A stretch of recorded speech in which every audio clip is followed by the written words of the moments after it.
Welcome to చిన్నారి కథల సమయం.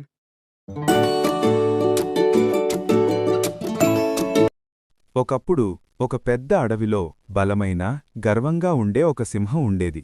అది ఆ అడవికి రాజు. అన్ని జంతువులు దాన్ని చూసి భయపడేవి, గౌరవించేవి. సింహం తన శక్తిపై చాలా గర్వంగా ఉండేది. నన్ను ఎవ్వరూ ఎదుర్కోలేరు అని ఎప్పుడూ అనుకునేది. ఒకరోజు సింహం వేటకు వెళ్లి బాగా అలసిపోయింది. అది ఒక పెద్ద చెట్టు కింద విశ్రాంతి తీసుకుంటూ గాఢంగా నిద్రపోయింది. అదే సమయంలో అక్కడ ఒక చిన్న ఎలుక ఆడుకుంటూ తిరుగుతోంది. అది చాలా చురుకైనది, జిజ్ఞాసతో నిండినది. ఆ ఎలుక చుట్టూ ఉన్న ప్రతి విషయాన్ని తెలుసుకోవాలని ఉత్సాహపడేది. అది అజాగ్రత్తగా సింహం దగ్గరకు వచ్చి దాని మీదికి ఎక్కి పరిగెత్తడం ప్రారంభించింది.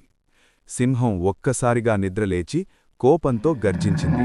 తన పెద్ద పంజాతో ఎలుకను పట్టుకొని, ఎంత ధైర్యం నీకు!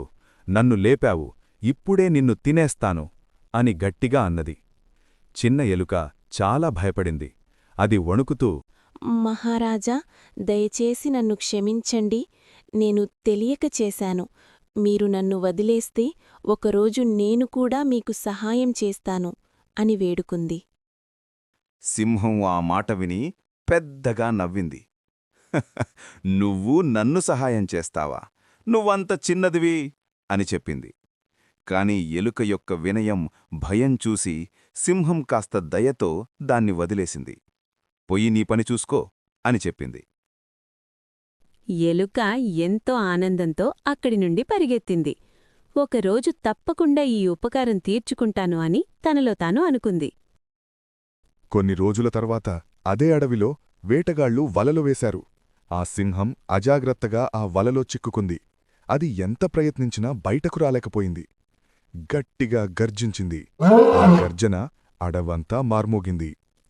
ఆ శబ్దం విని ఆ చిన్న ఎలుక అక్కడికి వచ్చింది. సింహం ఇబ్బందిలో ఉందని చూసి వెంటనే సహాయం చేయాలని నిర్ణయించుకుంది.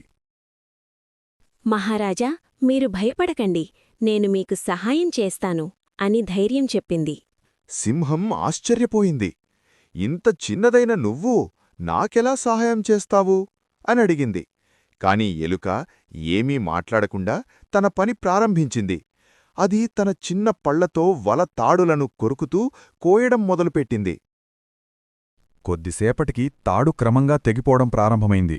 ఎలుక నిరంతరం శ్రమిస్తూ వల మొత్తం కోసేసింది. చివరికి సింహం బయటకొచ్చింది. సింహం చాలా ఆనందపడి ఎలుకను చూసి, నువ్వు నాకు ప్రాణాలు కాపాడావు. నేను నిన్ను చిన్నదివని తక్కువ అంచనా వేశాను. కాని నువ్వు ఎంత గొప్పవాడివో ఇప్పుడు అర్థమైంది అని కృతజ్ఞతతో చెప్పింది.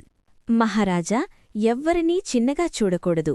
ప్రతి ఒక్కరికీ తమ తమ శక్తి ఉంటుంది అని చెప్పింది. ఆ రోజు నుండి సింహం తన అహంకారాన్ని వదిలేసింది. అడవిలో ఉన్న ప్రతి జంతువునూ గౌరవంగా చూడటం ప్రారంభించింది. చిన్నా పెద్దా అన్న పేడా లేకుండా అందరితో స్నేహంగా ఉండేది. నీతి: చిన్నవాళ్లు కూడా పెద్ద సహాయం చేయగలరు. మా కథ మీకు నచ్చితే దయచేసి మా ఛానల్ను సబ్స్క్రైబ్ చేయండి. మరిన్ని తెలుగు కథల కోసం మా వీడియోలను చూడండి.